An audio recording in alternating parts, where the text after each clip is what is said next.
සමාජවාදී ජනරජයේ වර්තමාන රාජ්‍ය නියෝජනය කරන දෙවරු මත ගැනීම ක්ලී ශ්‍රී ලංකා වැඩසටහන යටතේ ඔබ අපේ ආදරණීය පින්බිම ආදර්ශවත් අංගන එසේම ආදරණීය හිතවතුනි අනුවසල ගම්මුදා වහන්දිය ප්‍රදේශය සංවර්ධන කටයුතු සිදු කිරීම දෙඩගමුව මහජන උද්‍යානය සංවර්ධනයේ පළමුවම දෙඩගමුව මහජන උද්‍යානයේ රතගාල සංවර්ධනය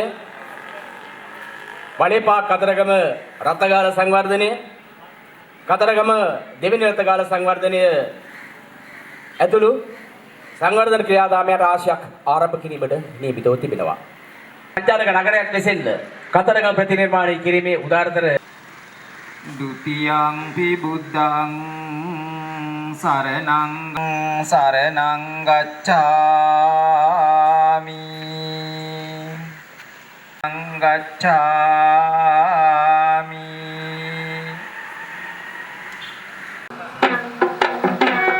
සියලු දෙනාගේ සුබ පැතුම් මැද සුභාශිර්වාද මැද අතිපූජනීය මහා සංඝරත්නයේ ආශිර්වාද මැද සුබ මොහොතින් ඔබේ අපේ අතිපූජනීය සුන්දර පින්බිම පැති නිර්මාණය කරලේ මේ යෝධ සංවර්ධන වැඩසටහන කතරගම පින්බිමේ යෝධ සංවර්ධනයේ සමාරා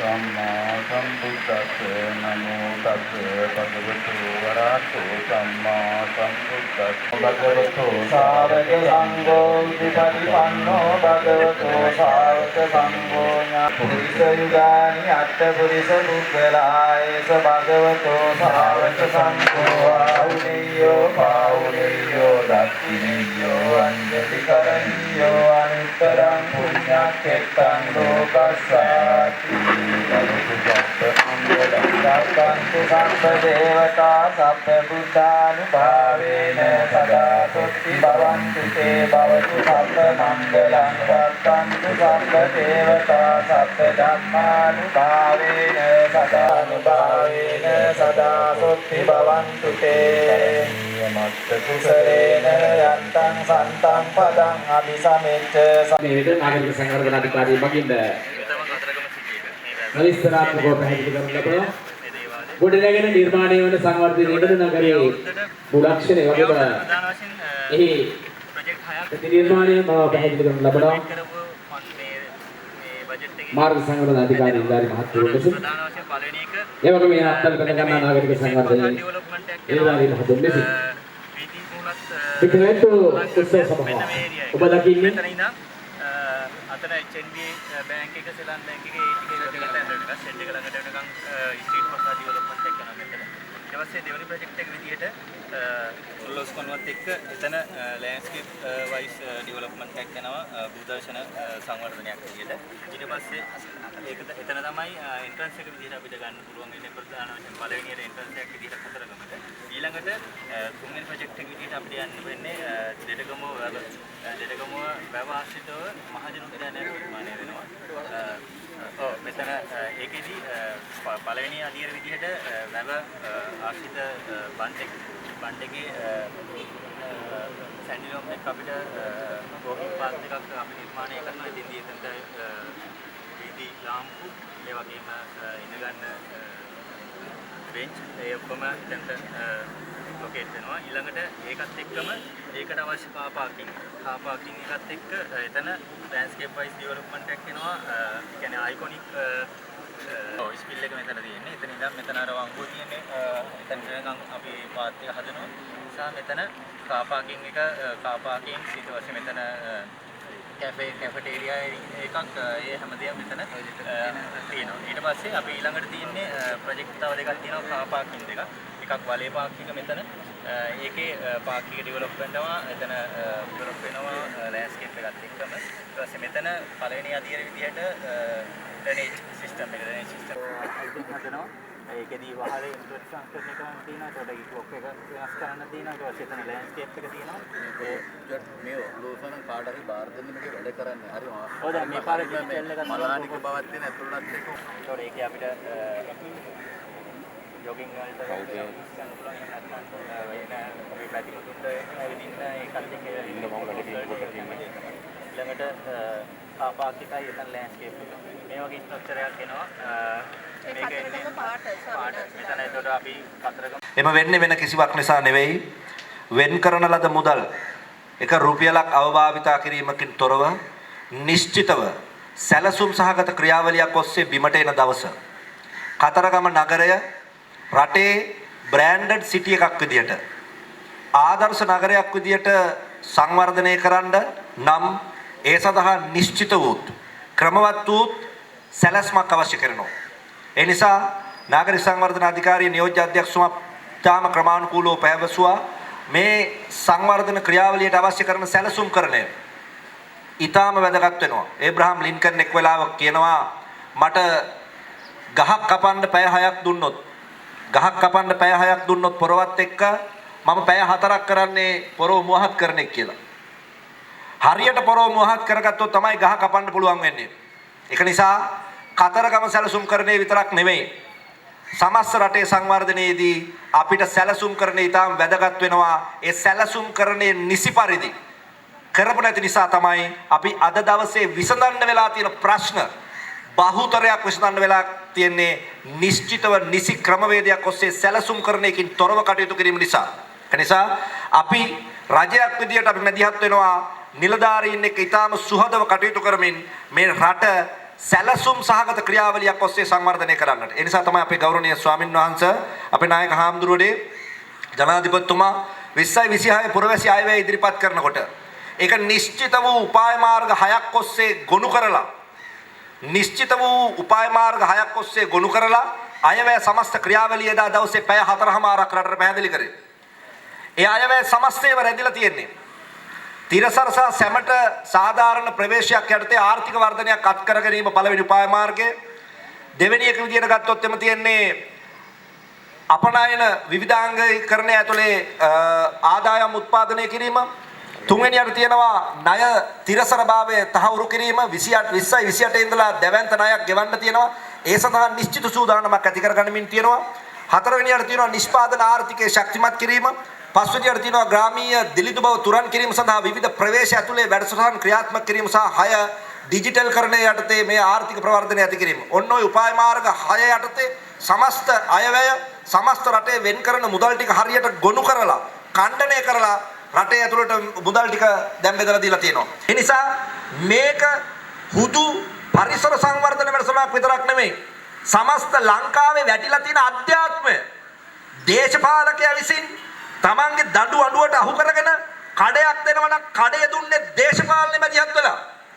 කතරගමට ආවම දැක්කෙත් අපි අපේ ආන්දරනේ ඒක නිසා අපි ඉතිහාසයේ පළවෙනි වතාවට මේ ගෙවිච්ච අවුරුද්ද ඇතුලේ එක කඩයක් දෙන්න හෝ කඩයක් වෙනස් කරන්න කියලා අපි යූඩියකට බලපෑම් කරලා නැහැ. අපි කතා කරලා අපේ එක්කෙනෙක් නිදහස් කරන්න කියලා පොලිසියට බලපෑම් කරලා නැහැ. අපි කතා කරලා ඉඩමක් දෙන්න කියලා ප්‍රාදේශීය ලේකම්තුමාට කතා කරලා නැහැ. සමස්ත ක්‍රියාවලිය දේශපාලනයෙන් නිදහස් කරලා තියෙනවා. ඒක නිසා අපිට තියෙනවා අපි මේ ගමන පටන් ගත්තේ නිශ්චිත ඉලක්කයක් දිහා බලාගෙන. අපි නිශ්චිත ඉලක්කයක් දිහා බලාගෙන මේ ගමන ආරම්භ කරේ. ඒක කොයි ආකාරයෙන් මොන විදිහේ වෙනස්කම් කරන්න කවුරු හරි හිතුවත් මොන විදිහේ වැඩසටහන් මේගොල්ලෝ සංවිධානය කරත් අපි බලලා පටන් ගත්ත තැනට යනකල් අපි ආරම්භයේදී ඉලක්කගත කරපු තැනට මේ රට අරන් යනකල් අපි මේ වැඩේ නවත්තන්නේ නැහැ. අපේ හාමුදුරනේ අපි එතනට ගමන් කරමින් සිටිනවා. හැබැයි ඒක අපේ නියෝජ්‍ය අධ්‍යක්ෂතුමා කිව්වා වගේ ඒක තනියෙන් කරන්න පුළුවන් වැඩක් නෙමෙයි. මේ රට ලෝකේ පිරිසුදු ප්‍රජාතන්ත්‍රවාදී ආර්ථික සංවර්ධනයෙන් යුක්ත රටක් බවට පත් කරන්න නම් අපි ඔක්කොටම මේකට වැඩ කරන්න වෙනවා. දේශපාලඥයාගේ ආදර්ශ දෙනකොට රටේ ප්‍රජාව ඒ වෙනුවෙන් බැඳෙන්න වෙනවා. විශේෂයෙන් අපේ ගෞරවනීය ස්වාමින් වහන්සේලාගේ නායකත්වය අර්ථයෙන් ධර්මයෙන් අනුශාසනා කිරීම වරදින තැන් පෙන්වීම පෙන්නලා හදාගන්න කියන එක අපිට දිගටම අවශ්‍ය වෙනවා මේ ගමන යන්න අපේ හාමුදුරනේ. ඒ වගේම අනිකුත් ආගමික පූජ්‍ය ප්‍රසාදීන් වහන්සේලාගේ මැදිහත් වීම සහ නායකත්වය අපේක්ෂා කරනවා. ඒ විතරක් නෙවෙයි සමස්ත රාජ්‍ය නිලධාරීන් ඇතුළු මේ රටේ ඉන්න සියලු දෙනාගේ මැදිහත් වීම අපිට අවශ්‍ය කරනවා. අපි ඒක ඉල්ලා සිටමින් මොහොන දෙන්න සිද්ධ වුණු අර්බුදය මොකද්ද කියලා කියන්නේ. අපි බැලුවා මේ ආණ්ඩුව අරගෙන අපිට ගත්ත දවසේ ඉඳලා අපිට කටයුතු කරන්න නැත්නම් රට සංවර්ධනය කරන්න හරි ආයතන පවත්වාගෙන යන්න හරි අපිට බාධාවකින් තොරව තිබුණා නම් ගරු නායක හඳුරන්නේ මේ වෙන් කළ මුදල් ටික මේ වෙනකොට වැය කරලා මේක ලස්සන නගරයක් කරලා අවසන්.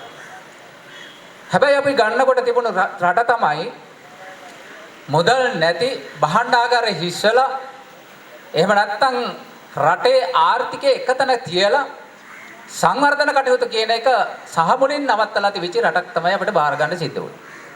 දැන් අපි දන්නවා මේ ඉදිරිග්‍රීම් කර්මාන්තයේ මේ කොන්ත්‍රාත්තුව බාරගත්ත එතුමා කියයි අපි රට බාර ගන්නකොට කොන්ත්‍රාත් ක්‍රියාවලිය සහ මුලින්ම නැවතිලා. මේ ලංකාවේ කවුරුත් කොන්ත්‍රාත් කරන්නේ නැහැ. ඒ වගේම අනිත් පැත්තෙන් රාජ්‍ය ආයතන ගත්තොත් ආයතන සියල්ලම අකර්මණ්‍ය වෙලා. මම හුංචි උදාහරණයක් ගත්තොත් ගරු මේ මොහොතේ සම්බන්ධන හැම කෙනෙකුටම පොඩි අදහසක් එන්න. දැන් මගේ අමාත්‍යාංශයට සම්බන්ධ තමයි ලංකා සතස. දැන් සතස අපිට ගන්නකොට අපි හිතුවා මේක ඉක්මනින්ම ගොඩනගලා ජනතාවට සාධාරණ විදිහට බඩු මිල දී ගන්න පුළුවන් මට්ටමකට පරිවර්තනය කරන්න ඕන. එහෙම හිතලා අපි අතුලට ගිහිල්ලා ඒ ආයතනයේ නිලධාරි ප්‍රධානීන් එකතු කරලා සාකච්ඡා කරලා වැඩේ පටන් ගන්න බලනකොට අපිට වැඩේ පටන් ගන්න තා හිතා ගන්නවත් බෑ. කරුස නායක ස්වාමීන් වහන්සේ රුපියල් බිලියන 34ක් ඒ කියන්නේ කෝටි 3400ක මහා විනාශයක් කරපු ආයතනයක් තමයි ලංකා සතත කියලා කියන්නේ. පාඩුව කෝටි 2400 බිලියන 24යි. ඒ වගේම බැංකු අයිරාවක් තියෙනවා බිලියන 5යි ඒ කියන්නේ කෝටි 500යි. ඒ වගේම වෙනත් විදිහකට නාස්ති කරලා තියෙනවා ණය කරලා තියෙනවා කියන්නේ ගත්ත කියන්නේ බඩු ගත්ත අයට සල්ලි ගෙවලා නැහැ කෝටි බිලියන 11ක්. ඒතර මේ විදිහට විවිධ දේවල් එකතු වුණාට පස්සේ අපිට හිතා ගන්නවත් බෑ ලංකා සතත පටන් ගෙන යන්නේ කොයිතැනද කියලා. සාක 400 ගණක් තිබුණා 400 ගණෙන් අති බහුතරයක් පාඩු ලබනවා. කට හේතුව තමයි පත්විච්චි ඇමතිවරු පත්තුණු දිස්ත්‍රික්කයේ අති බහුතරයක් ලංකා සතත සේවක වෙලා. මාතර එක්කනගේ මාතරේ ඉන්නවා නැගෙනහිර එක්කනගේ මෙයාලා ඉන්නවා ලංකා සතත සේවකයන්ගෙන් පිරීලා. දැන් අපි මොකද කරන්නේ? සේවකව එළියට දාන්න බෑ. එයාලා රස්සාවක් කරලා ජීවත් වෙනවා. ආයතනේ ශක්තිමත් කරන්න විදියක් නැහැ. සතපහක්වත් සල්ලි නැහැ. වටේ ඔක්කොම හිස්සලා. ණයට බඩු අරගෙන කායතන පටන් ගන්න බෑ. ණය දීපට බඩු දීපු කටියට කෝටි ගාණක් ණය වෙලා. කෝටි 100 ගාණ. දැන් මෙහෙම ගත්ත ආයතනයක් යන්න බෑ ඉස්සරහට. අන්න අපිට දැන් සිද්ධ වෙලා තියෙනවා පටන් ගන්න තැන ඉඳලා මේ ඔක්කොම නිවැරදි කරගන්න බැරි නිසා අපි අලුත් විදිහට පටන්ගෙන දැනට පාඩු ලැබපු ලංකා සතසවේ 400 ගාණෙන් 250කට වැඩි ප්‍රමාණයක් ලාභ ලබන ආයතනයක් බවට පත් කරන්න අපිට පුළුවන්කම ලැබුණා. ලංකාවේ හොඳම සතත පටන් ගත්ත ඌව පළාතේ බදුල්ල නගරේ හැදුවා වර්ග අඩි 14000කට වැඩි විශාලත්වයකින් යොත් සියලුම පහසුකම් තියෙන කෙනෙකුට ගියපම අලුත් තැනකට ගියා අලුත් තැනකට පිවිසුණා කියලා හිතන මට්ටමට අලුත් සතසක් අපි ආරම්භ කරා. අපේ අරමුණ තියෙන්නේ අද සිදුවන මේ අපි දන්නවා නවීන ක්‍රමයට බහණ්ඩ විකුණන දේවල් තියෙනවා ෆුඩ් සිටි. ඒවා කීල්ස් වෙන්න පුළුවන් ඒක වෙන මොකක් හරි වෙන්න පුළුවන්. මම ෆුඩ් සිටි වලට වඩා හොඳ මට්ටමක සේවාවක් සපයන්න පුළුවන් සතසක් ගොඩනගන්න අපේ බලාපොරොත්තුවක් තියෙනවා. හැබැයි අපි මොහොන දීපු අර්බුදේ අර පැත්තේ තියෙනවා. ඒ විතරක් නෙවෙයි දැන් මේ අර කෝටි මිලියන 500ක් වෙන් කරා කියන කාරණේ පිළිබඳ අපේ රණතුංග මහත්තයා හොඳට පැහැදිලි කරා. ඒක ඇත්ත. මිලියන 500ක් වෙන් කරලා අපි සැලසුම් කරනකොට පළවෙනි දේ තමයි මේ තියෙන தත්ත්වයේ ඇතුලේ නම් අපි මේ මුදල් වියදම් කරලා සංවර්ධනය කරන්නේ නගරයට කිසිදු අලුත් දෙයක් එකතු වෙන්නේ නැහැ. දැන් අපි දන්නවා මේ ගම් වතුර වගේ මේ පෙරේදා කතරගම නගරයට වැස්සක් ලොකුට වැස්සකම මේ ඔක්කොම යට වෙන්නේ. අපි දීර්ඝ කාලීනව හිතලා සැලසුම් කළා මෙවැනි දෙයක් අනාගතයේදී වෙයි කියලා හිතලා එහෙම දෙයක් වෙන එක වළක්වා ගැනීම වෙනුවෙන් සැලසුම් කළා හදපු නගරයක් නෙවෙයි මේක. මුල් අවස්ථාවේදී යම් සැලසුම් කර බව පේනවා. හැබැයි ඒ සැලසුම් එදා දවසට ප්‍රමාණවත් වුණාට අද ප්‍රමාණවත් නැහැ.